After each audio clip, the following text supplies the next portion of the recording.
السلام عليكم ورحمة الله وبركاته. ازيكم يا حبايبي؟ عاملين ايه؟ اللهم صل وسلم وبارك على سيدنا محمد.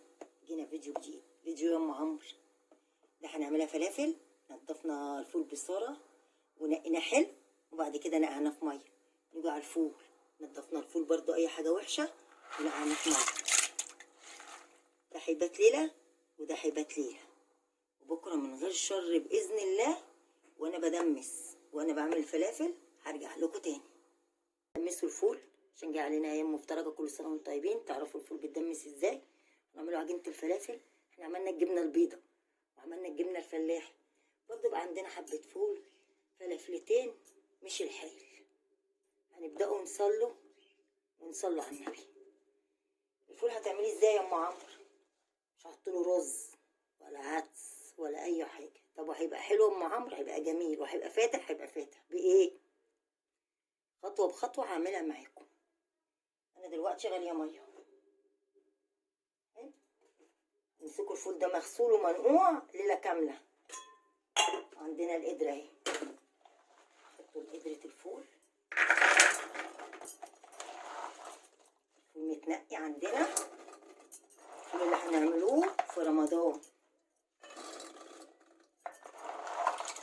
هعبي الفول وارجع لكم تاني. ورجعت لكم تاني. كده حطينا ايه؟ قرب عمرو الفول. حطوا ميه سخنه مش ميه من الحنفيه. حلو خطوه بخطوه عشان تعرفوا كل حاجه. حطينا ميه سخنه، ما يتحطلوش ميه بارده خالص.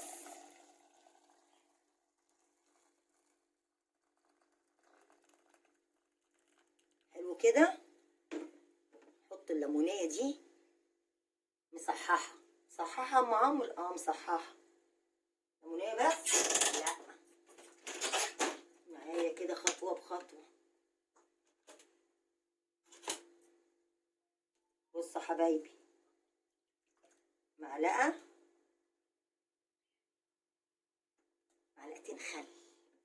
حط على النار وداخل في السوا. في تكه تانية هوريها لكم. حط على النار، اظبط قعده الفلافل وارجع لكم تاني. يتحط على النار ياخد غلوتين ويتهدله شمعه. طب ام عمرو الميه دي هتكفيه؟ ما انت تشقري عليه كل شويه. محتاج ميه تكوني غاليه له ميه، تزودي وتهدي عليه النار خالص. بعد ما يقوم اول غلوتين وتهدي عليه النار خالص يبقى شمعه، وهو داخل بقى في السوا. وهحط اخر تك هرجع لكم تاني. ورجعنا تاني حبايبي. الفلافل ام عمرو عباره عن ايه؟ خضره محشي عادي. حلو، بقدونس، كزبره، شبت. والتكه دي انا مفرزه ده كرات عشان ساعات ما بيبانش. ده مش هيجرى له حاجه ام عمرو، هيتفرم. مش هيجرى له حاجه، هيتفرم. هيبقى لسه بخضاره كده اهو. حلو. راس توم، بصلتي. حط الخلطه دي على بعضيها وانا بفرم في المفرمه. هرجع لكم تاني. رجعنا لكم تاني يا حبايبي للفلافل. نعملوا في الفلافل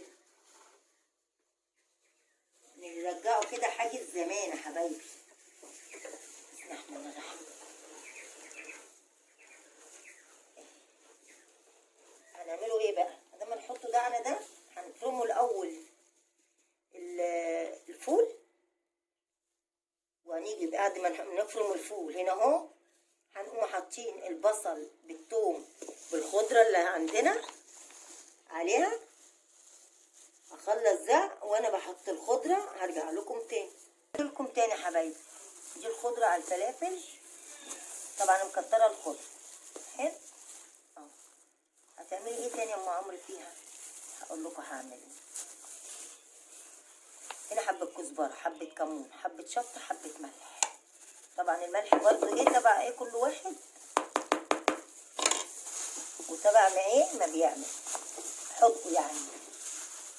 في ناس بتحط كربوناته، انا بحطلهاش. انا هقليها برضه معاكم في اخر الفيديو وانا بوريكم الفول واوريكم بتبقى عامله ازاي ومنفوخه وجميله ومتحمره تحميره حلو. حط الحاجات دي وانا بقليها هوريها لكم. رجعنا لكم تاني حبايبي للشكل النهائي للفول. كده الليمونه اهي نطلعه عندنا لونها ايه. بصوا يا حبايبي، زبده اهي، زبده. طب هنعمله يا ام عمرو، احنا عايزينه يسيل شويه عشان بصوا ميته. التكه الاخيره بقى. خلاص يا حبايبي اهو طلعناه. هنعمله ايه؟ معلقتين دي في حبه ميه. حلو. بسم الله الرحمن الرحيم.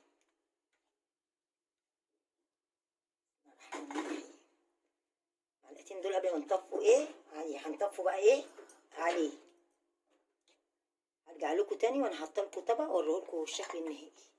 تاني يا حبايبي، دي الفلافل اللي احنا عملناها. ده كيلو فول بصاره، طلع لنا 4 اكياس، ودي نتعشوا منها. وده الفول اهو.